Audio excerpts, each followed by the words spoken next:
Well, good afternoon to you. 406 now, News Talk 105.9 WMAL, where we're making sense of the news. Coming up on the program, Margot Cleveland joins us from the Federalist, a number of conservative news outlets gathering together to sue that censorship-industrial complex. We've got some great details ahead on that. And then James Lynch will be with us, the investigative reporter for the Daily Caller, at 5 o'clock. Brand new documents out demonstrate Joe Biden was coordinating extensively with the Biden family's business partners while he was vice president of the United States. He just lied about that subject today. Again. And you can join us at 888-630-9625, 888-630-WMAL. Well, the United States Congress, mostly led by Democrats, are trying to slam through a new tranche of funding for their favorite country, Ukraine. Not America. $60 billion they're trying to push through for Ukraine. I saw Congressman Thomas Massey said that's more than we spend on infrastructure in the entire United States. $60 billion aid package for Ukraine. That would bring the total up closer to $120, $130 billion that we've sent to Ukraine. And it'll be higher than all of the money we've ever sent to Israel over the last 75 years.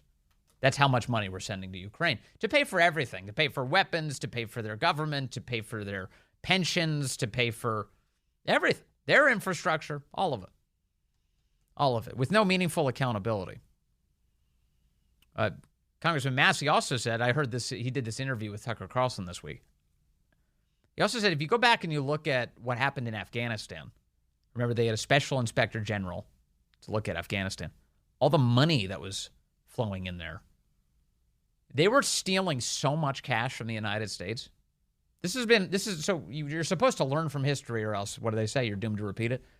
They were stealing so much cash, they were padding the payrolls by 40%. They claimed 40% more people were working for the Afghan government than actually were. So if you pad the payroll numbers, what does that mean is happening? They're stealing it. The money's being stolen. Everybody who's got their hand in the cookie jar is taking extra cookies. And they're doing that at the expense of the American people. And so what has been happening in Ukraine? Corruption. And every time Zelensky comes begging for cash, they claim that they're tackling corruption. They fired people. And who are the people that they need to fire who are the most corrupt? Defense officials. The people who are supposed to be prosecuting a war against Russia using our resources to do it. So the country is just overwhelmed by corruption. We're losing tons of cash that we send there. They're misusing all of the American arms that we're sending. They're using bigger payloads than they need to for all of these various military exchanges. Our stockpiles are being diminished rapidly. Israel was actually disabled by some of this because a lot of the stockpiles that were dedicated to Israel's defense were sent to Ukraine in the first place. It's just chaos. It's madness. It's a disaster all the way through. And so the Biden administration wants to cut another check out of printed U.S. dollars. Printed U.S. dollars. This is money we do not have. $60 billion for Ukraine. Now, how are Republicans reacting to this? Well, the way they're responding is, we'll do it if you secure the border. We'll do it if you secure the border, they're claiming. Now, that's all well and good, but look, here's the reality. Whatever you sign into law that's related to the border, so long as the Biden administration is in charge, they're either going to ignore it or abuse the resources to bring more foreign nationals in. That's just true. That's just true. And it's unfortunate, but it's true. And what tells us that? Literally every single experience we've had with the Biden administration as it relates to the border. It's a conveyor belt of foreign nationals pouring into our country. It's a full-blown invasion, aided and abetted by the ruling regime. Paid for with money we don't have, printed out, handed to NGOs who human traffic more foreign nationals deep into our country. And it's infuriating and disheartening for the communities that have to bear the brunt of this. You see all the video of the black residents of Chicago who are just furious. They're fed up. You have people saying, I'm not voting for Biden anymore. And good. I hope that is an eye-opening experience. It's awful that it had to get to that point. But that's where we are. And so what is the White House? What's going on right now? So there's a couple interesting things. One, the White House is now trying to do what they always do, which is pretend like the problem that they've created is actually created by the Republicans and that they have a solution for the problem that they've created, but it would only pass were it not for the recalcitrance of Republicans, right? So they insist, the White House is insisting that, the border, we're the people trying to fix it. We're the good guys here. We're the good guys here. Here's John Kirby today during the adult press briefing insisting that Joe Biden is, you ready for this? There's no laugh track on this audio. Joe Biden is, quote, all about border security. So we heard the FBI director yesterday testify that he sees flashing lights everywhere related to terrorism.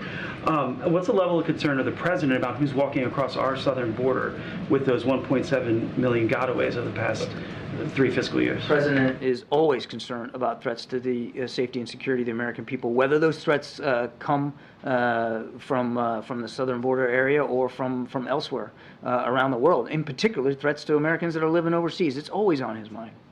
And specifically about the southern border, though, so then why not cut that flow, stop that flow of people? As the president said, he's all about border security.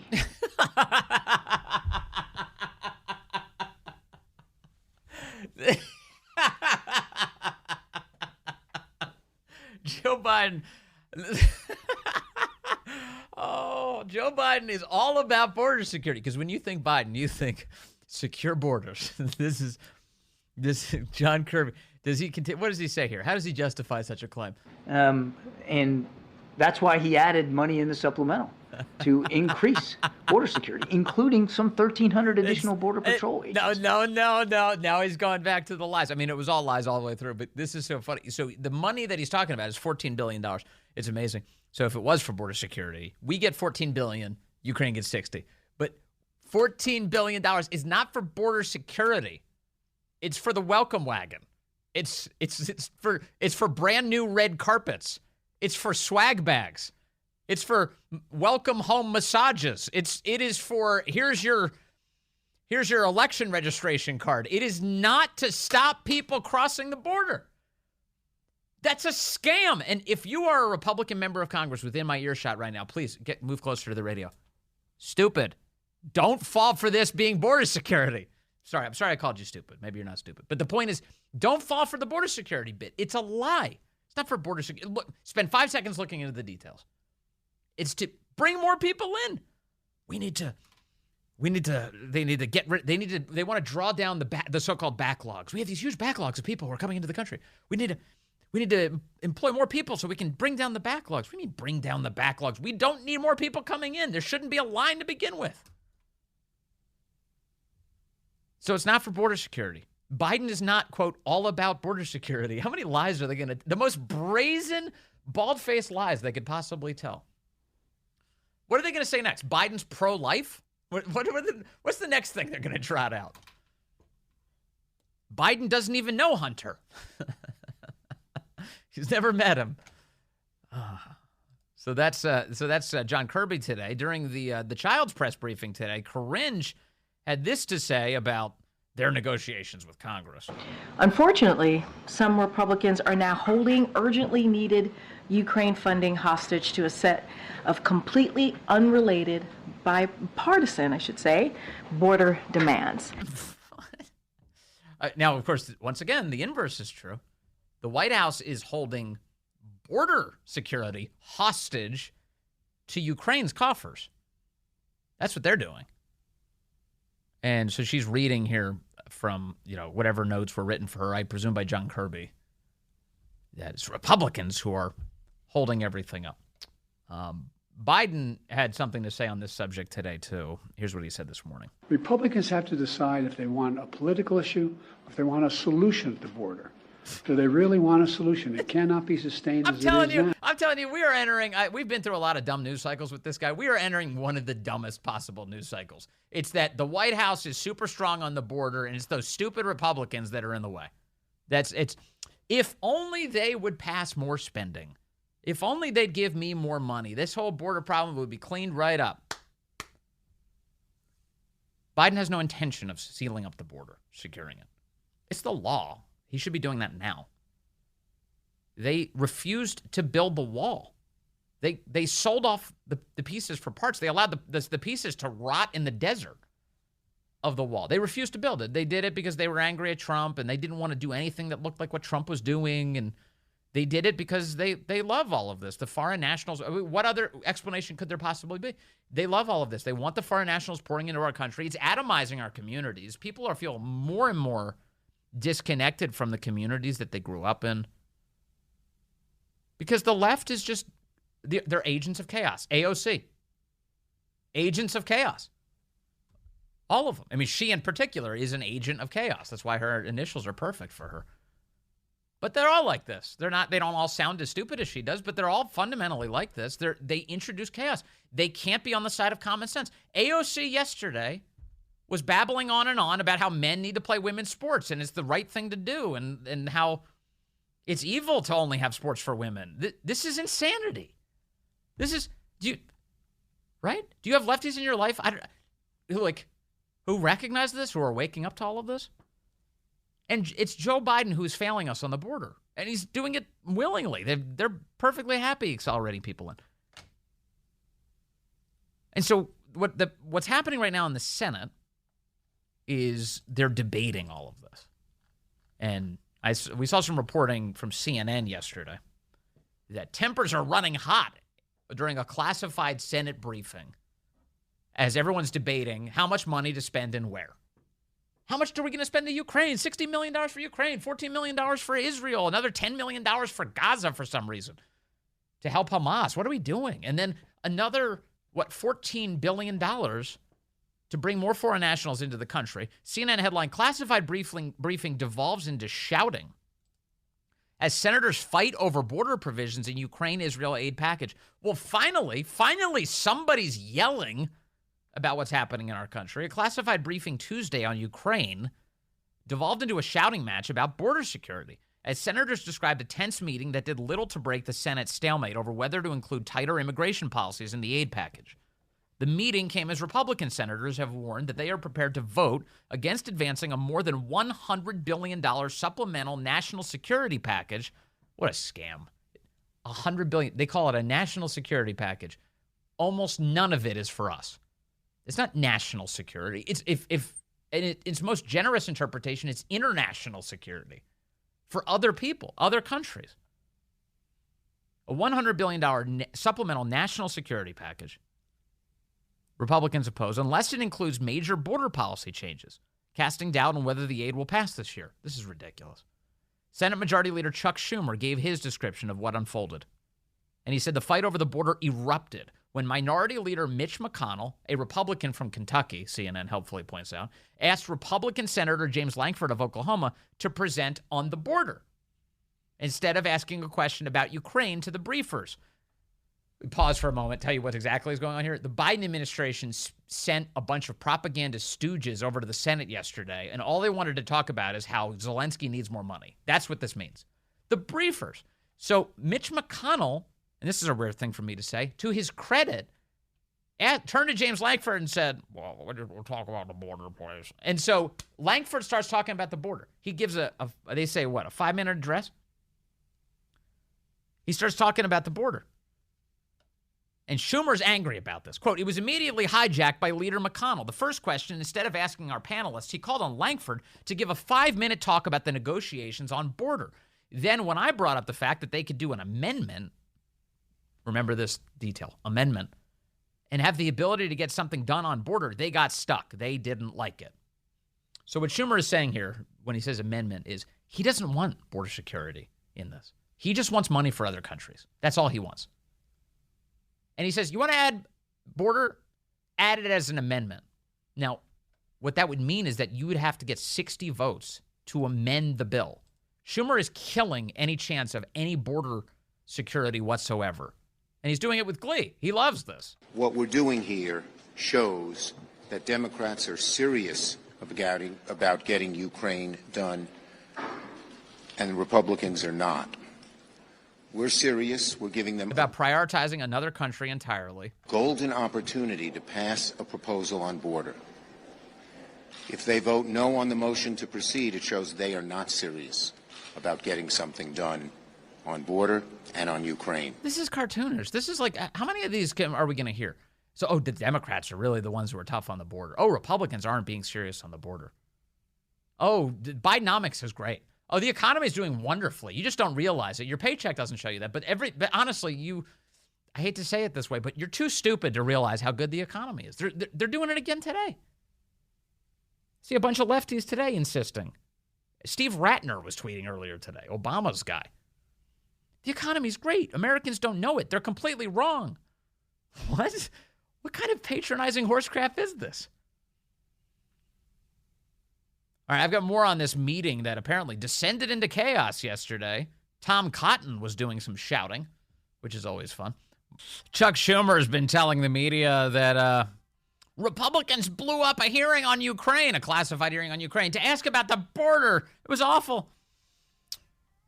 Schumer said, quote, even one of them was disrespectful and started screaming at one of the generals and challenging him to why they didn't go to the border. A source in the room told CNN that it was Arkansas Republican Tom Cotton who was shouting. Pressed if he was among those who yelled, Cotton said, quote, I did not let Chuck Schumer get away with lying that Republicans have, quote, injected border security into a debate about the supplemental bill. And it was Joe Biden who sent us the supplemental bill with border provisions in it. Well, it's true that they did call a section of the bill, $14 billion, border security, but it just meant bringing more people into the country. Cotton says he, quote, he had the misfortune of spreading those lies right after someone handed me a microphone. Cotton also said that the briefers, that is the Biden administration officials, refused to answer any questions about the crisis at the border or what we could do to solve that crisis, even though the briefing was labeled by Chuck Schumer's office as a briefing about the supplemental. A spokesperson for Cotton said the senator directed his fire at Schumer, not a general in attendance or an administration briefer. Well, you don't have to be that specific. You could direct your ire towards them, too. They deserve it. They're failing us big time. Good to see some Republicans, and even in a limited capacity, standing up for what's obvious, which is, how about our country? How about our border? How about getting a little hot under the collar for these issues? A little shouting yesterday in the Senate. It's so rare they wrote a news story about it. It's unbelievable. Coming up, Margot Cleveland joins us from the Federalist, conservative media fighting back against the censorship-industrial complex. Hey, good afternoon to you. 4:35 now, News Talk 105.9 WMAL, where we're making sense of the news. Coming up, 5 o'clock, James Lynch, investigative reporter for the Daily Caller, joins us. We'll get into all of the brand new revelations about the Biden family's business arrangements, the ways in which Joe Biden was trying to deceive the public while he was vice president by using a bunch of fake email addresses to communicate with Biden family business partners. And also, of course, Joe Biden's lies today that he never communicated or met with any of these business partners. Just an explicit lie. You can join us at 888-630-9625, 888-630-WMAL.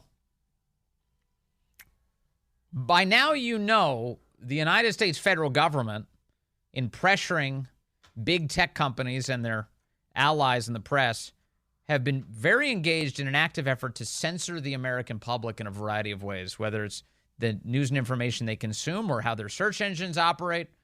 The feds have been right at the center of it, and there's a big case headed to the Supreme Court on that subject, Missouri v. Biden. Democrats have made excuses for all of this. This is what Congressman Dan Goldman sounded like earlier this week. Mr. Schellenberger, is 13% censorship still censorship? Absolutely. And the other 87% is what we call the chilling effect that the courts have long recognized that they engaged in. That is the problem. There's a broad by the way, part of the operation, Congressman Goldman, part of the operation was to change the terms of service. So you see them constantly trying to change the terms of service.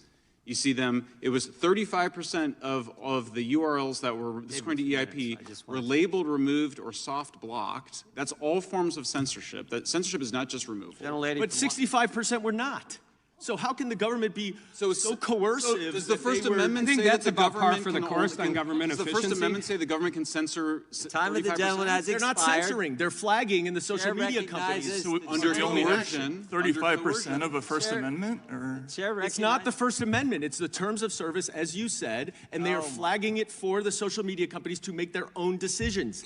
That is not the First Amendment. That is the terms of service. We have just seen them. Congressman, you're an attorney. You know that 4 federal judges have already ruled that. And I know that it's on appeal in front of the Supreme Court right now. That debate was very constructive. Whew, that was I fun. think that got to the heart of the issue. Yeah, it was deeply revealing, wasn't it? Dan Goldman says if the feds compel the social media companies to censor 35% of all speech, that's not an infringement of free speech. It's amazing. It's just amazing. Joining us now to talk about some breaking news on this very important subject is Margot Cleveland, the senior legal correspondent at the Federalist, and she joins us on the phone. Margot, good to talk to you as always. Oh, thanks so much, Vince. And I'm actually here today with a little bit different hat. I am also an attorney with the New Civil Liberties Alliance, and that's what I'm hoping we can talk about, the case that we just filed today on behalf of the Federalist and the Daily Wire. Well, let's get into it then. I see that you've got some big news that involves the state of Texas as well. What can you tell us? Absolutely. So the state of Texas has partnered with us, and the New Civil Liberties Alliance is representing the Daily Wire and the Federalist in a lawsuit against the State Department. And this is really just jumping over all of the stuff that you just played with the congressman trying to excuse it, because this lawsuit is looking at what the State Department did. Not what third parties did, but what did the State Department do? And what the State Department did, first off, is they acted ultra vires, which means outside of their authority. Congress specifically limits the State Department to managing foreign affairs. But what evidence has revealed is that the State Department was extensively involved in assisting with the development, the promotion, the marketing of different censorship technologies and tools directly to social media companies. So let's break that down and think about what that means. We have evidence that the State Department had State Department employees or contractors go out and analyze all of this technology that exists to what they call counter disinformation, which is really just the euphemism for censorship. They studied the over 365 tools, technologies, wrote up reports, put it on a government-funded platform that was originally designed for the military and the government, and they put this software and these reports on this, and then they sent representatives. They actually had an embed in Silicon Valley to go out and say to Google or Twitter, hey, come and look at all this technology that you can use. Let us work with you to figure out what technology can meet your, quote, needs. Well, what are the needs they're talking about? Censorship needs. So this isn't about pressuring. This is about the government funding, marketing, helping develop censorship technology. And not just the government, the State Department, who is not supposed to be doing any of this stuff from the national level. It's supposed to be foreign affairs. And yet all of this technology, maybe not all of it, but a great portion of it reached right to the marketplace of American speech. So they're supercharging the tools of censorship and handing them off to their partners in these big companies. Absolutely, absolutely. And this would be like giving guns to the cartels. I mean, this is like, you're creating a real threat to the American people. And here is the State Department doing this. And as you point out, that's the thing that jumps off the page for me. It's perfect that you're choosing to sue the State Department, because their activities are supposed to be for foreign people, not for the United States, not for American citizens. And yet their efforts were very much censoring us, weren't they? Absolutely. And when you look at it, we don't know the extent of the tools that they were promoting, but we do, from open source resources, know that two of the technologies were the NewsGuard technology and the Global Disinformation Index. And both of those technologies, tools, organizations, they do blacklists of media outlets. And that is specifically designed to starve media outlets of money.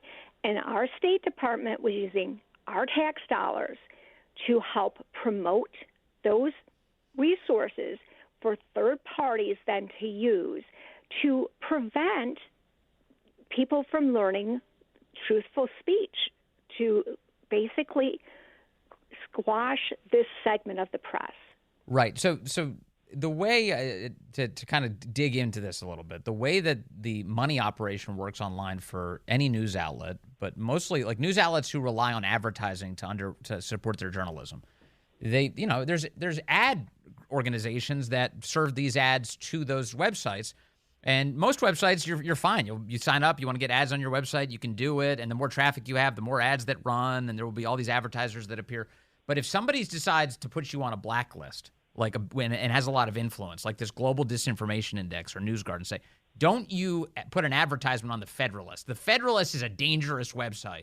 What that does is it instantly dries up massive sources of revenue to that conservative news website because somebody just decided that you are forbidden. And this is what the State Department has been funding, hasn't it, Margot? Absolutely. And one of the things to keep in mind here is this is just what we know. There likely is other technology that has other types of ramifications beyond the advertising. So, for instance, did our State Department, were any of those 365 tools and technologies used, did that have a way for social media companies to limit the reach of URLs of these so-called risky or unreliable outlets? Did it have something to do with how web browsers would rank the results? Did our government go to them and say, hey, these tools will make sure that when people go to your browser and do a search, they will not find these risky or unreliable outlets?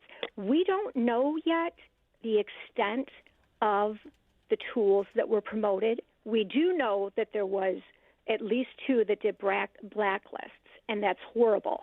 But there is a lot more that we're going to be uncovering as the case proceeds. No question. And it was a couple years back. It was ahead of the 2020 election, I remember, that and it was Alan Bukhari, I think, over at Breitbart, the tech reporter there. He did a great look at Google's search algorithm and just figured out that conservative news websites had been nuked off the face of the earth. Like, it used to be that conservative news websites could get traffic from Google. People could search for a topic, and they might see a conservative news website appear in the results. And ahead of the 2020 election, all of a sudden, conservative websites were gone. You had to really intentionally try and get to that website. And that's an example, Margot, of an area where we need more information about. What role did the government play in that? That's exactly right. We need to know if the government was working and helping develop technology that was used or promoting technology. It could very well be that Google just did that on their own. But we do know from other cases that the government has technology that does result in the censorship that they're pushing. And that's why we have to look at this from 2 perspectives. It's not merely a matter of drying up advertising, which should not be done. And the government definitely should not be involved in it. But we're also talking about preventing the speech, preventing the press from circulating. There's statistics showing how many people get their news now from the web. And if we have tech companies that are preventing people from reading those stories, what we're going to have is only the governments think the knowledge that's out there. We need to have a free flow of information in order for the populace to understand the truth and to get to the truth. When you cut off only one side of the debate, we have things like COVID, where you don't have the truth coming out. And now it's actually worse because no one believes the government after what they did.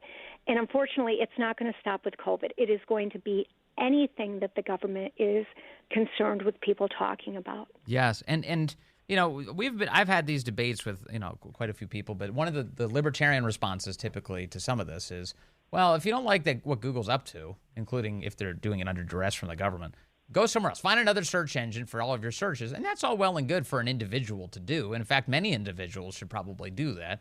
But your society is totally distorted if 90% of all knowledge that the populace is consuming is a product of that search engine, right? I mean, or any sort of place where censorship is happening en masse. Right. And just as a further response to that is, that's not all that's going on. If that was all that was going on, maybe that would be an appropriate response.